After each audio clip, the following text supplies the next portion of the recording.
There we go. We have a nice strong connection there. So welcome everybody to this month's QGIS Open Day. I'm very excited for the next sessions, and they are of course on projections. QGIS of course has some really powerful projection tools, and knowing how to apply them correctly as well as visualize the projections, etc., is always quite a difficult thing to convey to people. So I'm really excited for Vedran to take us through teaching projections and go through the ways that QGIS is really powerful in that manner. So please feel free along the way to pop your questions into the live chat on YouTube. I will read them out as we go. If you do want to join the Jitsi room, I will be posting it in the chat now. Please make sure to mute yourself when you join the room, just so that we can have an undisturbed streaming session. But if you do have any questions, do feel free to come on mic and ask Vedran any of the questions. So I'm going to hand over to you, Vedran. Yeah. Thank you very much for introduction, and welcome to this QGIS Open Day event. I hope that you have brought your t-shirts. Yeah, I actually have mine, so it's a special day today. So we shall start firstly with the presentation and some theoretical background, and then we will do some workshop inside QGIS. You can follow with me if you want, but you can also just watch what I do. And of course, there will be a recording, then you can repeat yourself after. So I'm start to share my screen. Okay. Brilliant stuff. I can see my screen. I will open my presentation. Can you see it? Please confirm. Yes. Yeah. Okay. Really nice. So now, as I've said, my name is Vedran. I'm coming from Croatia, city of Osijek, and we will have a topic on teaching projections in classroom and QGIS. My co-author and the main guy behind this idea of this entire presentation and everything is Professor Miljan Kolapen. He is currently retired and in status of Professor Emeritus at Faculty of Zagreb on the Faculty of Geodesy, and he did his entire life teaching map projections and math. So I'm a Master of Engineering in Geodesy and Geoinformatics by profession, and I'm in love with QGIS since 1.4.0. It was called Enchiladas. Back then I thought that the name of the software was QGIS Enchiladas for all the versions. Currently I'm experienced with CAD, GIS, SQL processing, and Python, and I'm learning some C++ lately. So currently I'm working as a CTO in a land surveying company, biggest in our region, and we are mostly focused on cadastral surveys lately. In my daily work, I like to automate tasks using programming and modern tools, everything that is available. Especially if it's open source, then it's a really nice solution. And in my spare time, when I have it, I like to contribute to QGIS project. I have did some work on documentation, bug reports, and so on. And lately, I have been trying to do some more programming on the QGIS desktop application. Professor, as I said, he graduated from the Faculty of Science in the University of Zagreb in the field of theoretical mathematics. And after that, he completed postgraduate studies in geodesy in the field of cartography and at the Faculty of Geodesy in Zagreb by defending his master thesis, A Modern Approach to Map Projections. He obtained his PhD from the also University of Zagreb with a dissertation mapping in the theory of map projections. And he's currently in status of Professor Emeritus since 2017, but still very active in the community. Professor has published more than 1,000 papers, several textbooks and monographs. You can see his papers on his professional website. And here are all the list of all the publications. Many of them are in English, so they are worldwide available. And you can see all of them are on map projections kind of topic. Professor Lepain is was the vice chair of the International Cartography Association Commission on Map Projections, and this is their website. You can see the picture at the bottom from taken in Zagreb at our faculty, professor in the middle.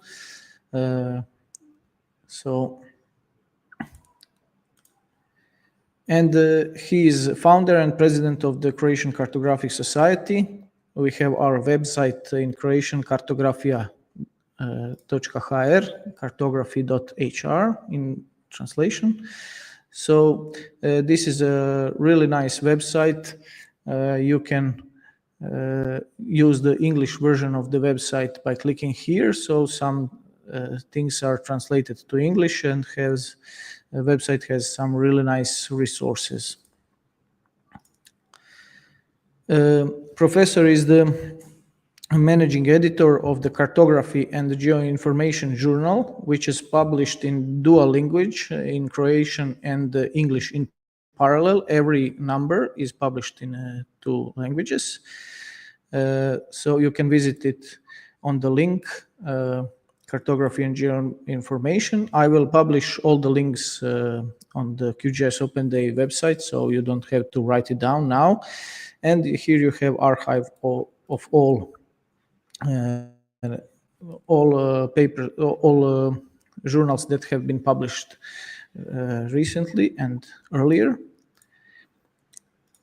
And also you can, of course, write for this journal if you have some interesting topic that you would like to share. As I've said, the data and the presentation is shared on the QGIS Open Day wiki website. You can scroll down and find the presentation here, so you have all the links that I will show today.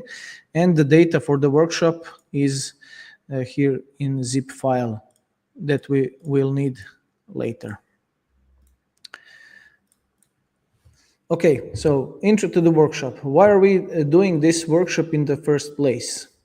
We all know that globe is the best presentation of Earth's surface, and but they can sometimes be impractical. They can be too small or too big to bring them somewhere else, to classroom or something like that. So we obviously need map projections that we can teach geography and geodesy and everything else. So we use map projections in real time.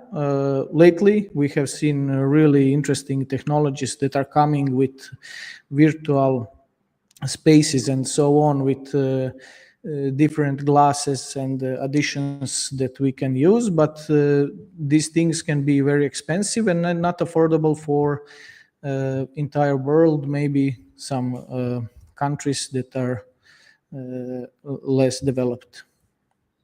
So what is a map projection? Actually, if we try to if we try to explain it in math language, it is what we used to call mapping in math. So we have one domain and one codomain, and then we have some functions which transfer coordinates from one to another. And of course we have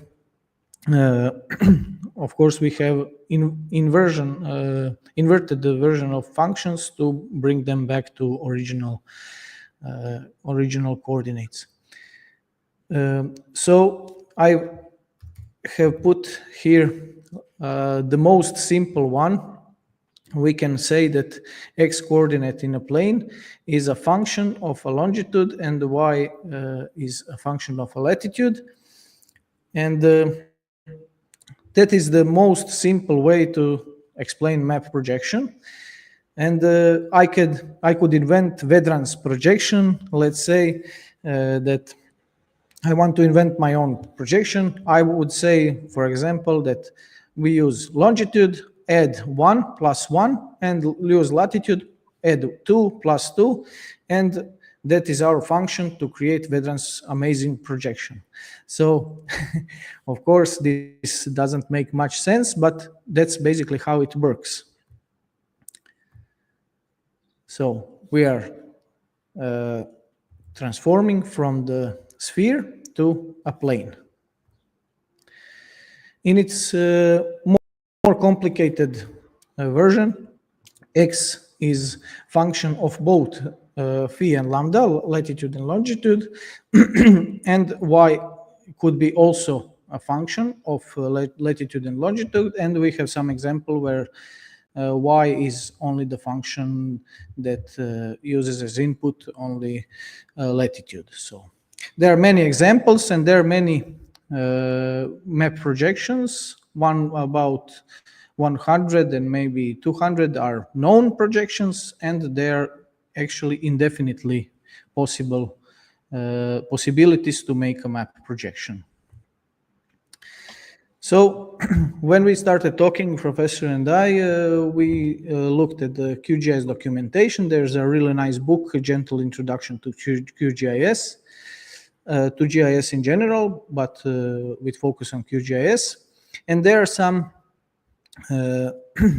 sentences that are not actually correct, and this is the reason why we are doing this workshop today.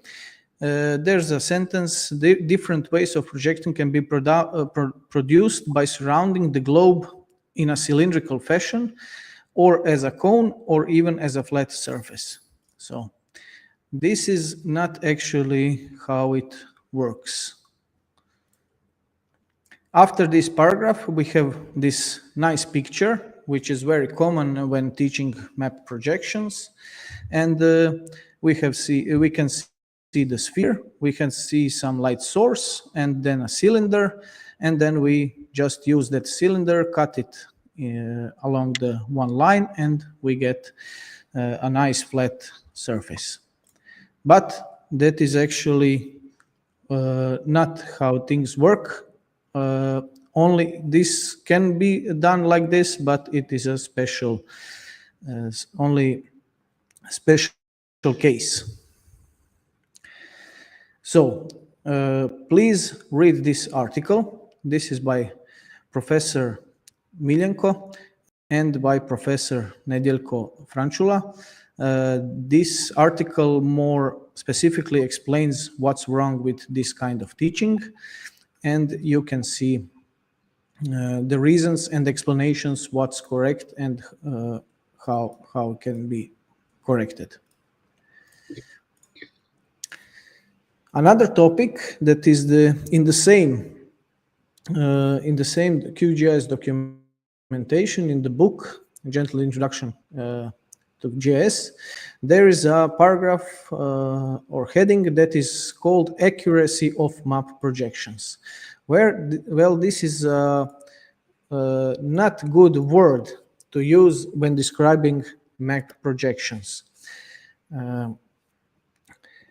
As we can see here in the text, every map shows directions of angular conformity, distance, and area. And a map can combine several of these characteristics, or maybe a compromise that distorts all the properties of the area. So what is important? Every map is distorted picture, let's say, of a sphere.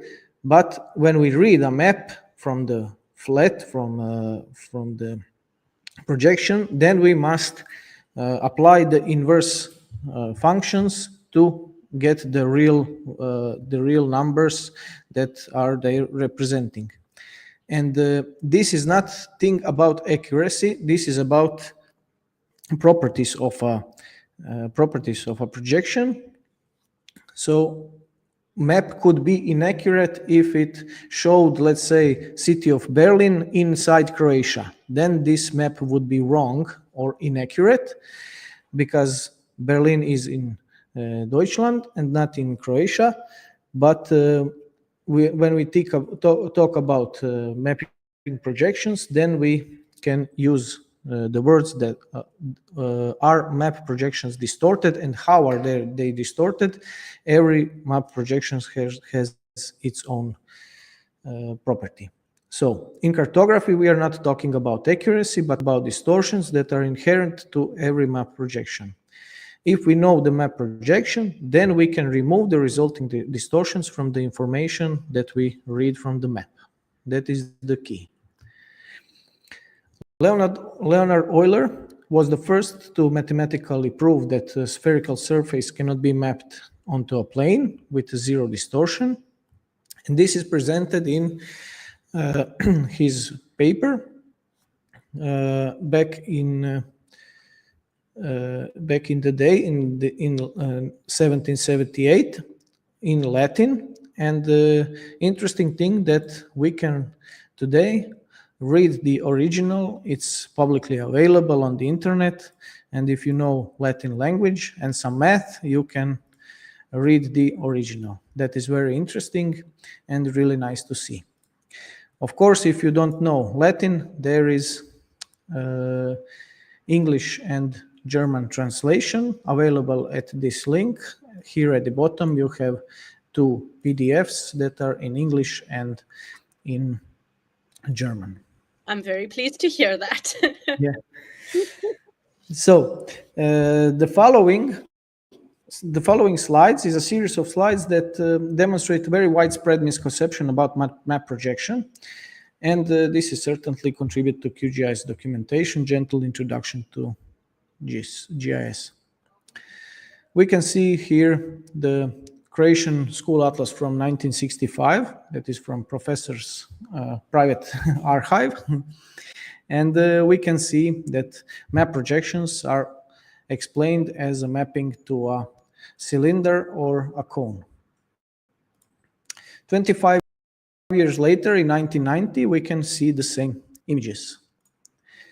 8 years after that, we have again the same images.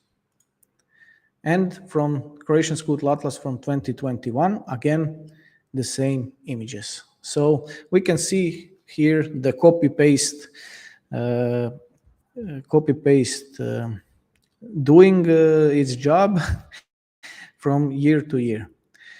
But also elsewhere on the internet, we can see lots of pictures that are describing cylinders surrounding a globe sphere. From Croatian Wikipedia, English Wikipedia, American USGS Go website, some other presentation, some website from Hungary. Then we have some GitHub project also describing it this way. S3 website, they're also using this kind of images. From New Zealand, additionally some C++ website, and so on. There are lots of examples that are showing this kind of explanation how map projections work. This is a especially dangerous one image because this also adds a light bulb inside the sphere. So it is representing that map will be translated to a cylinder using light rays, and then they pulled lines that represent those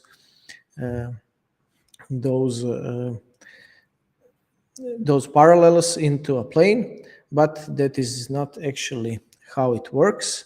And this is called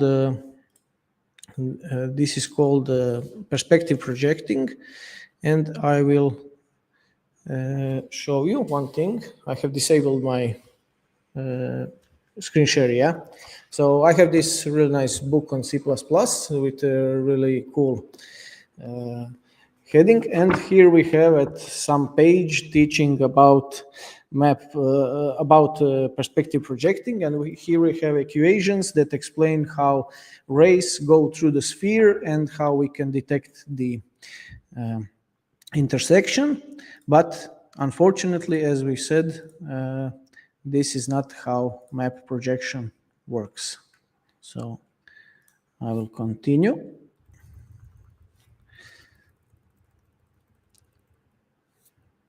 Okay, now then we have some other explanations that when we come to new type of map projections, and they gave it a new category called it oval, and they invented new kind of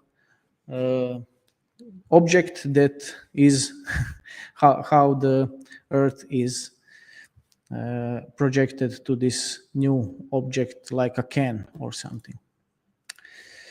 There was a recent book also published, a really cool book, Geocomputation with Python, and also there's a paragraph. The book is publicly available over the internet. In a conic projection, the Earth's surface is projected into a cone, and cylindrical projection maps of the surface onto a cylinder. Again, we can see the same logic. So professor likes to call it pandemic in cartography. And you must ask yourself, and we have asked ourselves, where and when did it started? So a professor did the investigation and found that the first representation of mapping a sphere to a cylinder or a cone is represented in the paper in 1863, published in 1863. And also really cool, we can open up this book and read it. If you know French, you can read what did they wrote then. It's really cool. Again, some history. So when Mercator created his own projection, he used some graphical techniques, and he did not reference any cylinders. Later, we have Johann Heinrich Lambert. He did notes on and comments on composition of terrestrial and celestial maps, and it is also available today. You can buy this book, but you can also read original one, which is scanned and also publicly available. It's really nice to see all these old books and see that this knowledge that we use today is not so new. It's been there really, really long. It's from 1772. And in his work, there are no references to cylinders or cones as projecting surfaces, but opposite. When he explained and mathematically defined the conformal conic projection, then he proposed that this map could be bent to form a cone or shape. We have also one more data source, textbook or paper from Louis Kruger, Johann Heinrich Louis Kruger. I don't know German, so I will not try to read this, but this is also publicly available, and you can read it in German. This is the paper that describes definition of transverse Mercator projection, as we call it today, but it's in Europe it is much more known as a Gauss-Krieger projection. And also in his text, there are no mentions of a cylinder. So it passed all these years recently, and how come no one noticed that there's something wrong with the explanation of map projections? But there was someone, and they did try to say that this is wrong, and but they were not maybe loud enough or something like that. So we have definition from Encyclopedia Britannica where it explains conical projections are those in which the parallels are represented by concentric circles and the meridians by equally spaced radii. There is no necessary connection between a conical projection and any touching or secant cone. So really distinct and nice explanation. The name conical is given to the group embraced by the above definition because, as is obvious, a projection so drawn can be round to form a cone. So it is from 1911. Then we have a book on map projections from 1912. Author is Arthur R. Hinks, and he explains conical projections. This is a special paragraph that we would like to note. This projection is commonly but quite wrongly called the secant conic projection, as distinguished from the simple or tangent conic projection described above. But it is clear that description is false. So this is really important. If we passed a cone through the two selected standard parallels upon the sphere, cut it along a meridian and laid out flat, it would not give the same projection as that which we are considering. The two standard parallels be of right length, but they would evidently not be the right distance apart. In fact, the distance between them would be a chord of the sphere instead of the corresponding arc. The beginner must take great care to avoid this mistaken idea, the nature of the conical projection with two standard parallels. So this is book from 1912. Then we have a third example from 1944. From the also we have cylindric, conic, and azimuthal projections explained as projections in which the meridians are represented as a system of equidistant parallel straight lines, and the parallels by a system of parallel straight lines at right angles to the meridian.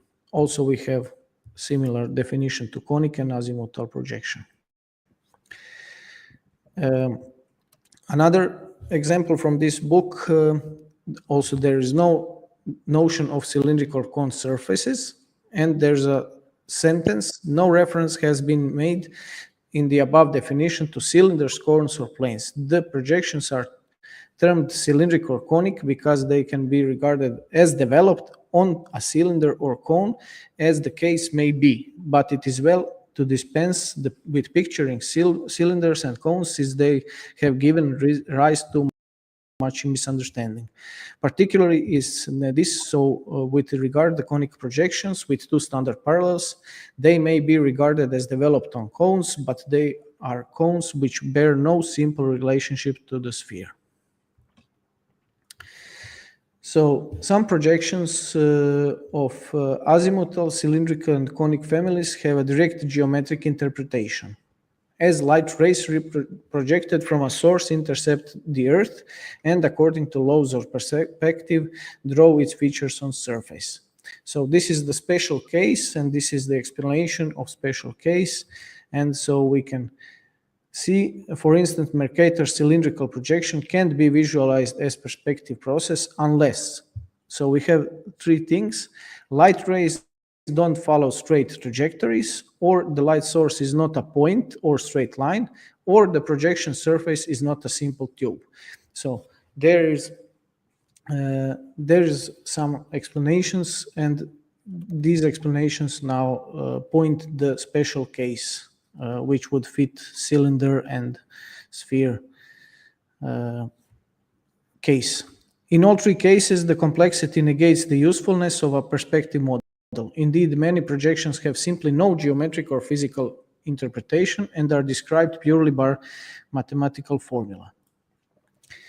So here we have additional website where it explains many people have incorrect idea how Mercator projection works. This seems to be commonly taught in high school, and this here we have really nice animation where it explains we should blow up our sphere to get the Mercator projection. So there's a question: is equidistant cylindric projection mapping to a cylinder shape? No, it isn't. Why? Well, if we have parallels up here and down here, and if we map them to the same page size as a cylinder, then we would not get the same alignment of the parallels. Why? Well, because distance between these two parallels on the cylinder, since this is equidistant projection, we need to fit entire this path along the Earth into this section. So we must distort the map, and no, it is not mapping to a cylinder shape. We have another representation of this, but now we are using equivalent cylindric projection where areas are saved. So again, we have distance or area between these two parallels, and of course they will be much distorted on the paper. So we cannot use scissors, cut this cylinder and develop to get this map.